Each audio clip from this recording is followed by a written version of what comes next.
Hello friends, good morning. मैं प्रदीप राजपूत आप सभी लोगों का द सिटी टॉपर परिवार में स्वागत करता हूं। और आज के इस वीडियो में हम लोग पढ़ने जा रहे हैं शुंग वंश के बारे में। जैसा कि मैंने अपने पिछले वीडियोस में आप सभी लोगों को मौर्य वंश तक पढ़ा दिया था और वंशावली की सीरीज में अब हम आगे बढ़ते हुए शुंग वंश तक आ गए हैं। तो धीरे धीरे, जैसा कि मैंने आप लोगों से अपने फर्स्ट वीडियो में कहा था कि धीरे धीरे मैं आप सभी लोगों को सारे के सारे वंशों की वंशावली और उसके बाद उन वंशों और बाकी सभी जितने भी तथ्य हैं उन सब की जानकारी आपको दूंगा। पर इन सब कामों में लगता है कुछ समय, तो धीरे धीरे करके हमने शुरुआत की और आज हम शुंग वंश तक पहुंच गए हैं। आपको एक जानकारी और दे देते हैं, मैंने अपने चैनल पर एक सर्वे किया था, एक पोल किया था कम्युनिटी पर। कम्युनिटी टैब से जाकर के आप उसको देख सकते हैं द सिटी टॉपर चैनल पर जाकर के। तो वहां पर अधिकांश बच्चों की डिमांड थी, या अधिकांश जितने भी लोग जो है प्रतियोगितात्मक एग्जाम में पार्टिसिपेट कर रहे हैं या उनके एग्जाम देते हैं, उनकी डिमांड थी कि ऐतिहासिक वीडियोस बनाए जाएं जो कंपटीशन के लिए सार्थक हों।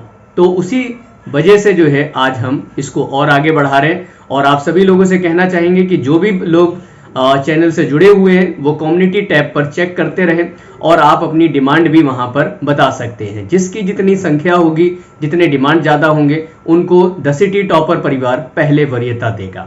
तो चलिए शुरू करते हैं आज के वीडियो को। और आज हम पढ़ने जा रहे हैं शुंग वंश के बारे में। तो जैसा कि स्क्रीन पे आप देख रहे हैं, लिखा हुआ है यहाँ पर शुंग वंश।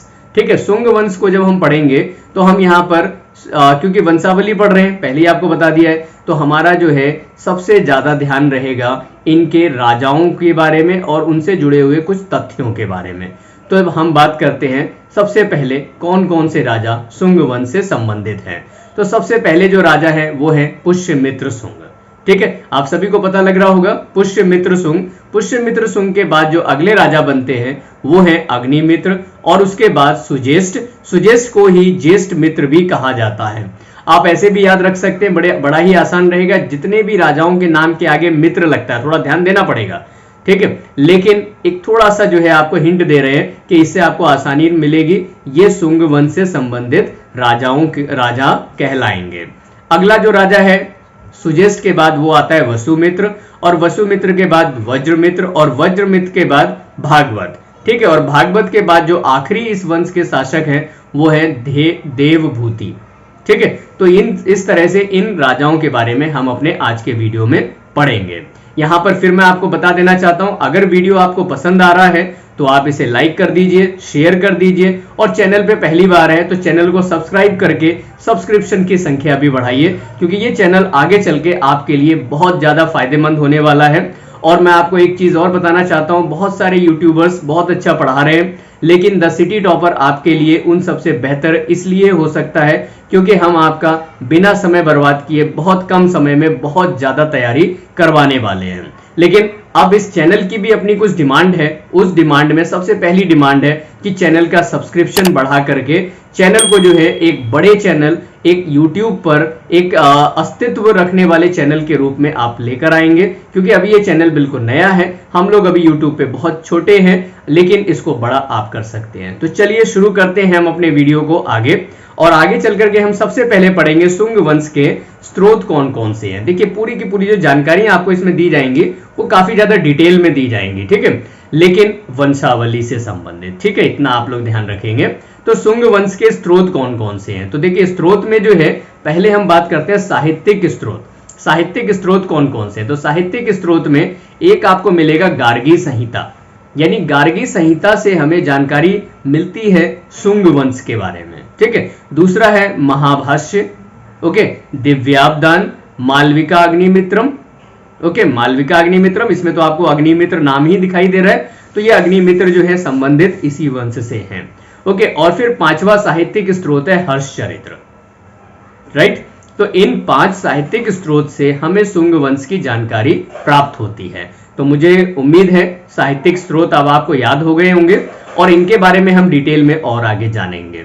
अभी इतना खत्म नहीं हुआ है, बहुत कुछ है आपको पढ़ाने के लिए। और इतिहास तो आप समझते हैं एक बहुत ही विस्तृत विषय है, जिसको आप जितना ज्यादा पढ़ेंगे उतना ही वो और बढ़ता चला जाता है, क्योंकि जानकारियां कहीं रुकती नहीं है, हमें और जानकारी लेने का मन करता है। और आप मेरे साथ जुड़े रहेंगे, इतिहास से आपको प्रेम हो जाएगा, आप प्यार करने लगेंगे इतिहास से और ज्यादा जानने की कोशिश करते रहेंगे। तो चलते हैं साहित्यिक स्रोत के बाद में एक बार फिर से रिवीजन कर लीजिए। साहित्यिक स्रोत में कौन कौन से स्रोत आते हैं? इसमें गार्गी संहिता है, इसमें आपका मालविका अग्निमित्रम है, इसमें आपके जो है दिव्यावदान है, इसमें महाभाष्य है, इसमें हर्षचरित्र है। तो ये 5 आपके साहित्यिक स्रोत हो गए। आगे हम बात करते हैं कुछ अभिलेख के साक्ष्य के बारे में।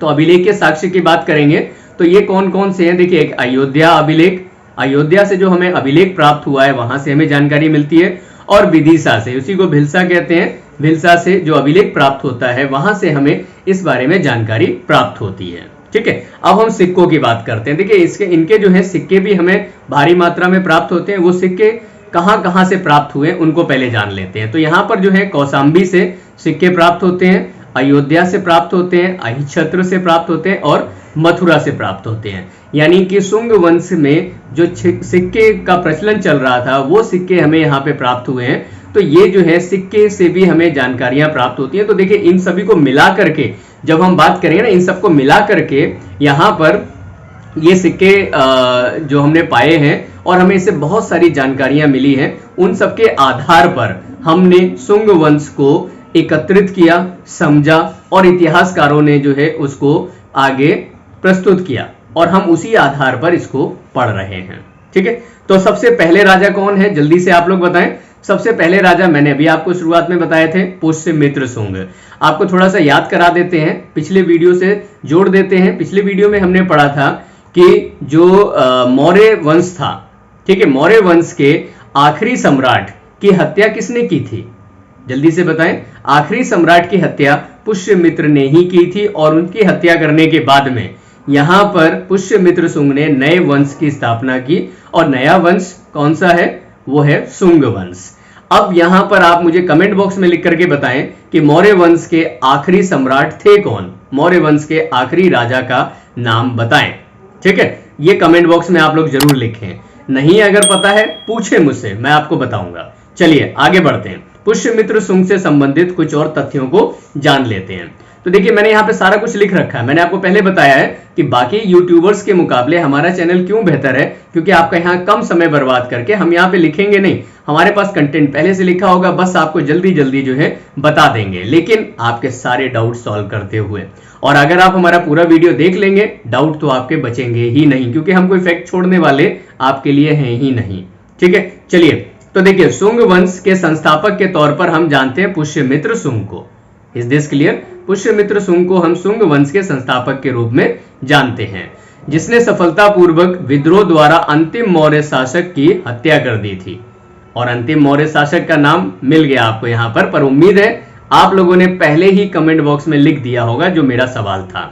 तो अंतिम मौर्य शासक बृहद्रथ की हत्या किसने की थी? पुष्यमित्र शुंग ने की थी और उसके बाद उसने शुंग वंश की स्थापना की। पुष्यमित्र शुंग भारतीय इतिहास में बहुत ही महत्वपूर्ण शासक रहा है, इसलिए हम इसे नजरअंदाज नहीं कर सकते।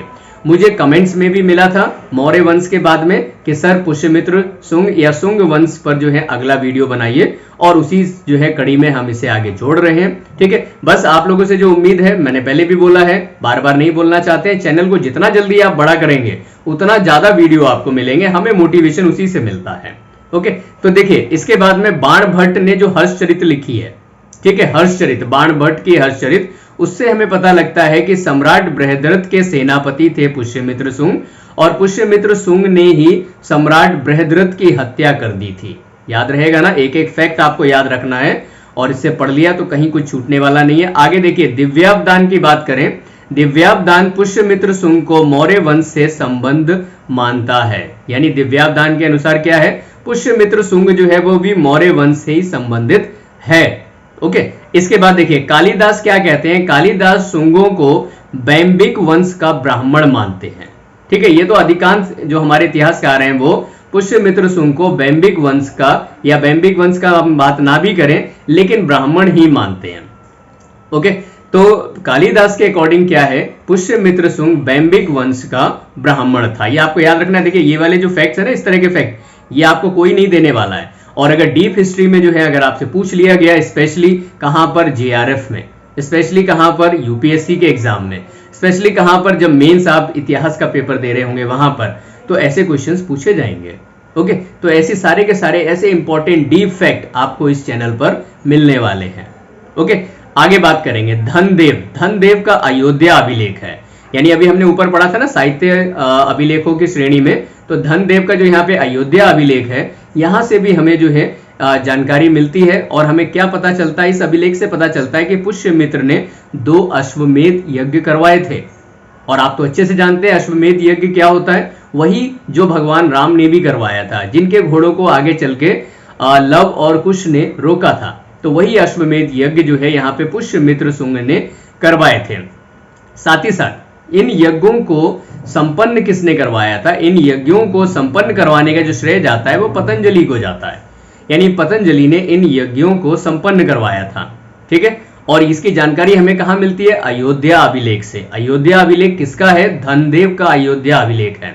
ऐसे ऐसे फैक्ट आपको मिलेंगे हमारे इस वीडियो में। इसके बाद देखिए स्मिथ। ठीक है, स्मिथ के अनुसार ये कौन है, ये अंग्रेज इतिहासकार है, यूरोपियन इतिहासकार है जो बाद में आए थे।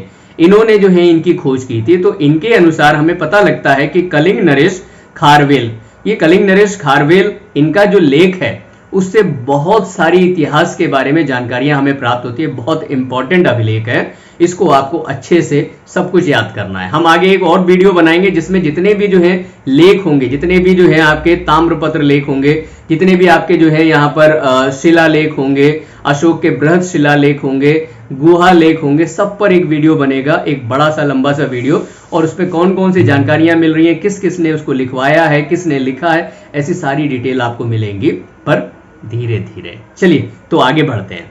तो यहाँ पे स्मिथ के अनुसार कलिंग नरेश खारवेल ने जिस पाटलिपुत्र के राजा की बात की है, ठीक है, राजा का नाम क्या लिखा है यहाँ पर, राजा का नाम इन्होंने लिखा है यहाँ पे बृहस्पति, बृहस्पति मित्र। ठीक है, और इनकी पराजय हुई थी। ओके, तो इनकी जो पराजय हुई थी उसके बारे में जो जिक्र होता है वो खारवेल की लेख में मिलता है। ठीक है, कलिंग नरेश से खारवेल, उनके लेख से पता लगता है कि नाम वहां पे बृहस्पति मित्र है। और अब इतिहासकार ये मानते हैं, यानी कि स्मिथ ये मानते हैं कि ये बृहस्पति मित्र कोई और नहीं बल्कि पुष्यमित्र शुंग ही थे। ओके, तो जिस शासक की पराजय का उल्लेख यहाँ पे किया गया है वह शासक पुष्यमित्र शुंग ही थे। और फिर उसके बाद महर्षि पाणिनि ने यहाँ पर पुष्यमित्र शुंग को भारद्वाज गोत्र का बताया है, यानी महर्षि पाणिनि के हिसाब से पुष्यमित्र शुंग भारद्वाज गोत्र के थे। ठीक है, देखिए बहुत डीप जानकारियां आपको दे रहे हैं यहाँ पर। इसके बाद अगर आपको पहले से पता है बहुत अच्छी बात है, आप और सीख रहे हैं। अगर आपको नहीं पता है तो इस चैनल पर आपको पता लग रही है। ओके, अब हम बात करते हैं इनकी राजधानी कौन सी थी। इनकी राजधानी थी विदिशा। ठीक है, राजधानी कौन सी बनाई थी, विदिशा। लेकिन हाँ, पाटलिपुत्र भी इनकी राजधानी थी, अभी हम आगे जिक्र भी करेंगे। मालविका अग्निमित्रम या मालविका अग्निमित्र जो कालिदास द्वारा रचित है, मालविका अग्निमित्र के अनुसार पुष्यमित्र शुंग ने विदर्भ के राजा कौन है, विदर्भ के राजा है यज्ञसेन। ठीक है, ध्यान रखिएगा, विदर्भ के राजा कौन है, विदर्भ के राजा है यज्ञसेन। तो इन्होंने यज्ञसेन को पराजित किया था तथा इसने सेनानी की उपाधि धारण की थी। पुष्यमित्र की दूसरी उपाधि क्या है, सेनानी। इससे पहले भी पुष्यमित्र शुंग सेनापति था और सेनापति को सेनानी ही कहा जाता था। ठीक है, तो सेनानी की उपाधि इसने धारण की। इसके बाद अब देखिए हमें दिव्यावदान से क्या जानकारी मिली। ऊपर हमने पढ़े थे ना कि किन किन स्रोतों से हमें क्या क्या जानकारी मिल रही है, उन्हीं को हम यहाँ पे डिस्कस कर रहे हैं। तो यहाँ पे दिव्यावदान से क्या जानकारी मिलती है, तो देखिए दिव्यावदान और आर्य मंजू श्री मूलकल्प। ठीक है, आर्य मंजू श्री मूलकल्प, इससे भी हमें जानकारी मिलती है। इसमें क्या पता लगता है कि पुष्यमित्र शुंग द्वारा बौद्धों का उत्पीड़न कराया गया, यानी हमें इससे जानकारी मिलती है कि पुष्यमित्र शुंग क्योंकि एक ये ब्राह्मण संबंधित राजा थे, इन्होंने ब्राह्मणवाद को बढ़ावा दिया था, इन्होंने फिर से एक बार हिंदू धर्म को बढ़ावा दिया था।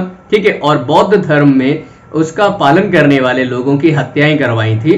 तो ये बताया जाता है दिव्यावदान से, और साथ साथ में मंजूश्री मूलकल्प से ये पता लगता है कि पुष्यमित्र शुंग ने बहुत सारे बौद्धों का उत्पीड़न करवाया था। ठीक है, उनकी हत्याएं करवाई थी। लेकिन उसके बावजूद भी बौद्ध धर्म से भी संबंधित इनका बहुत महत्वपूर्ण योगदान है। और वो क्या है, वो ये है कि इन्होंने बरहुत का स्तूप भी बनवाया था। यानी पुष्यमित्र शुंग ने बरहुत का स्तूप भी बनवाया था। ठीक है, याद रखेंगे। यानी पुष्यमित्र शुंग केवल और केवल बौद्धियों के उत्पीड़न के लिए नहीं जाने जाते हैं, उन्होंने बरहुत का स्तूप भी बनवाया था। इतना ही नहीं, आगे देखिए, मैंने आपने पीछे वीडियो में बताया था आपको, सांची का स्तूप अशोक ने बनवाया था। ठीक है, बहुत ज्यादा डीप नहीं ले गए थे, क्योंकि मैं बार बार बता रहा हूं कि इस वीडियो में हम केवल वंशावली पढ़ रहे हैं। वंशावली का मतलब उस वंश से संबंधित सभी राजाओं के बारे में केवल। ठीक है, लेकिन जितने इंपॉर्टेंट फैक्ट होते हैं भाई वो तो डिस्कस करने ही पड़ेंगे, तो हम वो कर रहे हैं। तो सांची का स्तूप, उसके चारों तरफ जो है जब सम्राट अशोक ने बनाया था तो लकड़ी की चार दीवारी थी, लेकिन पुष्यमित्र शुंग ने जो है पाषाण की दीवार निर्मित करवाई, यानी मजबूत करवाई, है ना। तो इससे आप समझ सकते हैं कि बरहुत का स्तूप भी बनवाया और साथ साथ सांची के स्तूप के चारों ओर पाषाण की दीवार निर्मित करवाई। शुंग काल में संस्कृत भाषा का पुनरुत्थान हुआ, जो लगभग पतन हो चुका था। अब दोबारा से जो है इसका पुनरुत्थान किया गया, कब? शुंग वंश के समय पर। और शुंग वंश से पहले कौन सी भाषा चलने लगी थी? बौद्धों वाली भाषा चलने लगी थी, सीधी सी बात है। तो यहाँ पर जो है पाली भाषा चलती थी और महावीर जैन के प्रभाव के कारण प्राकृत भाषा भी चलती थी। चलिए इसके बाद देखिए, इसके उत्थान में महर्षि पतंजलि का विशेष योगदान है। महर्षि किसका योगदान है? महर्षि पतंजलि, वही पतंजलि जिन्होंने क्या करवाया था? अश्वमेध यज्ञ करवाए थे। ठीक है, तो देखिए हमें यहाँ पे पुराणों के अनुसार जानकारी मिलती है, पुराण भी स्रोत हैं, पुराणों से जो हमें जानकारी मिलती है कि पुष्यमित्र शुंग ने लगभग 36 वर्ष तक शासन किया था। फिर इनकी जो है प्राकृतिक मृत्यु हो जाती है और इनकी मृत्यु के बाद में इनका अपना पुत्र, कौन? अग्निमित्र, इनका अपना पुत्र अग्निमित्र जो है अगला शासक बनता है। तो स्क्रीन पे आप देख रहे हैं नाम लिखा हुआ है अग्निमित्र। अब हम इसके बाद अग्निमित्र के बारे में पढ़ने जा रहे हैं। तो देखिए पुष्यमित्र शुंग के पश्चात उसका पुत्र अग्निमित्र शासक हुआ। कौन शासक हुआ? अग्निमित्र। आप यहाँ पे फटाफट कमेंट बॉक्स में लिख दें या बताएं मुझे कि पुष्यमित्र शुंग ने कितने अश्वमेध यज्ञ करवाए थे। फटाफट कमेंट बॉक्स भर डालें एकदम से। चलिए तो आगे बढ़ते हैं। पुष्यमित्र शुंग का बेटा अग्निमित्र जो अगला शासक बनता है, और ये अगला शासक जब बनने के बाद में एक मजबूत शासक के तौर पर जाना जाता है। तो कालिदास की प्रसिद्ध काव्य जिसका हमने पीछे जिक्र किया था, क्या नाम है? उसका नाम है मालविका अग्निमित्र। ठीक है, मालविका अग्निमित्र, ये दो कैरेक्टर के नाम से बनी है, मालविका और अग्निमित्र। अग्निमित्र कौन है? यही पुष्यमित्र शुंग के बेटे अग्निमित्र। तो मालविका और अग्निमित्र के दोनों की प्रेम प्रसंग की कथा इसमें दी गई है। ठीक है, तो इसके जो मुख्य नायक हैं वो अग्निमित्र ही हैं, और वो जो नायक अग्निमित्र है वो यही अग्निमित्र हैं। ओके, वो जो नायक मालविका अग्निमित्र में, अग्निमित्र जो नायक हैं और मालविका जो नायिका हैं, उसमें से नायक अग्निमित्र यही राजा अग्निमित्र हैं।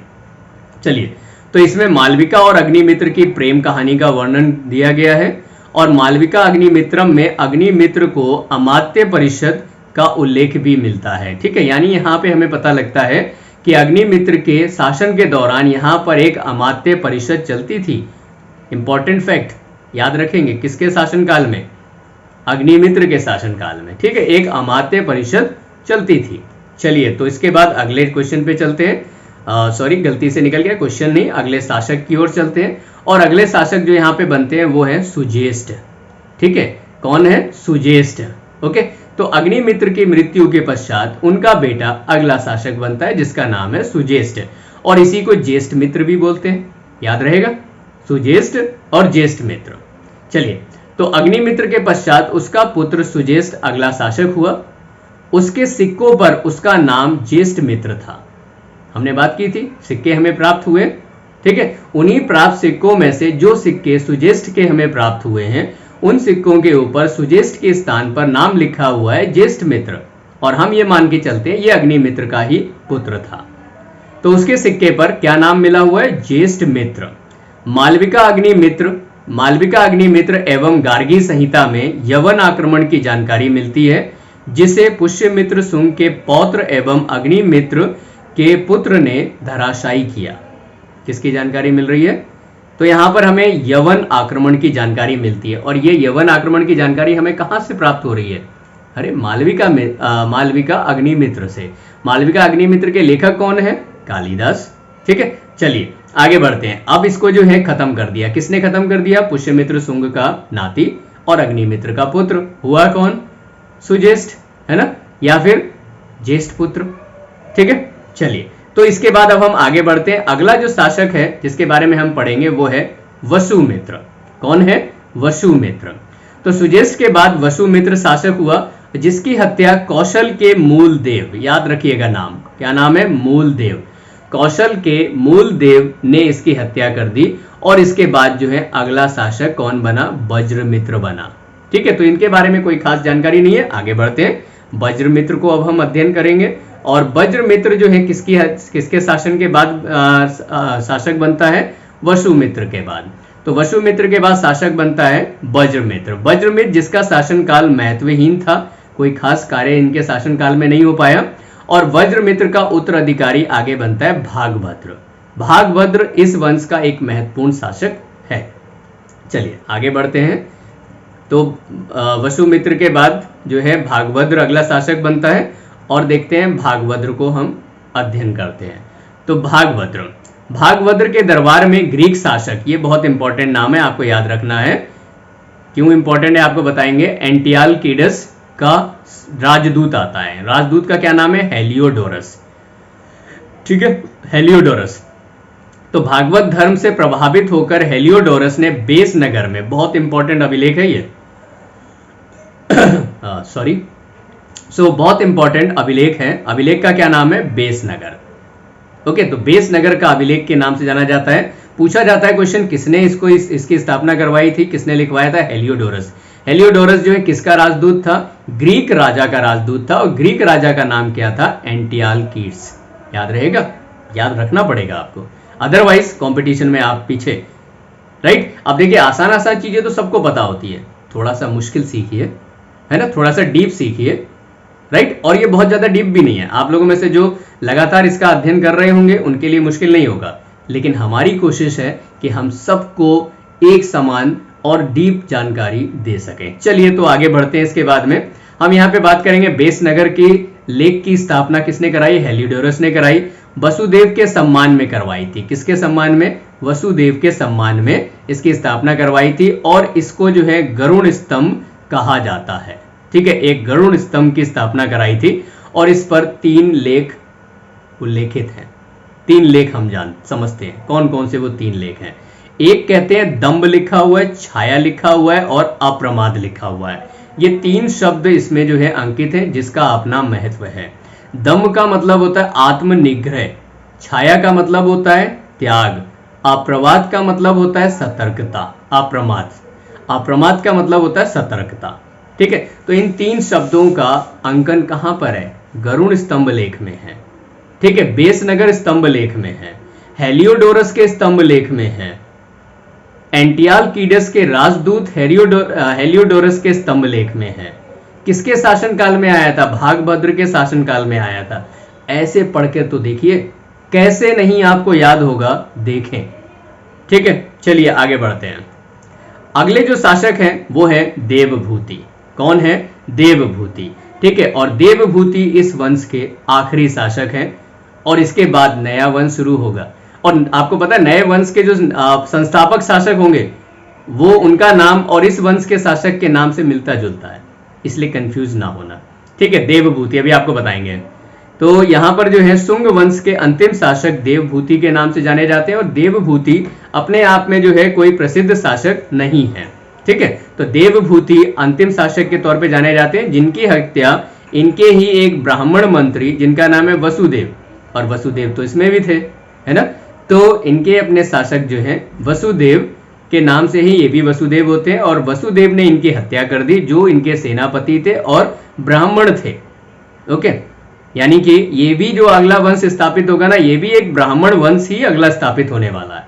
तो देखिए, और इन्होंने सत्ता पर अधिकार कर लिया और नए वंश की स्थापना की। कौन सा है नया वंश? कण्व वंश। कण्व वंश की स्थापना की।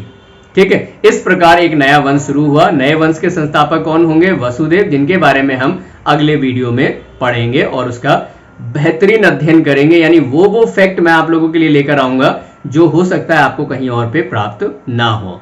और जैसे ही ये चैनल थोड़ा सा आपने प्रमोट कर दिया, तो मैं आप लोगों के लिए प्रश्न उत्तरी की जो है इतनी लंबी सीरीज लगा दूंगा। मेरे पास लगभग जो है इतिहास से संबंधित 6 से 7 हजार प्रश्नों की एक सीरीज है, वो सारी की सारी यहाँ लगा देंगे। अब आप सोचिए, अगर इतने प्रश्न हमने इसमें कर लिए तो इतिहास से संबंधित कोई ऐसा प्रश्न नहीं बचेगा जो आप पूरा ना कर पाए।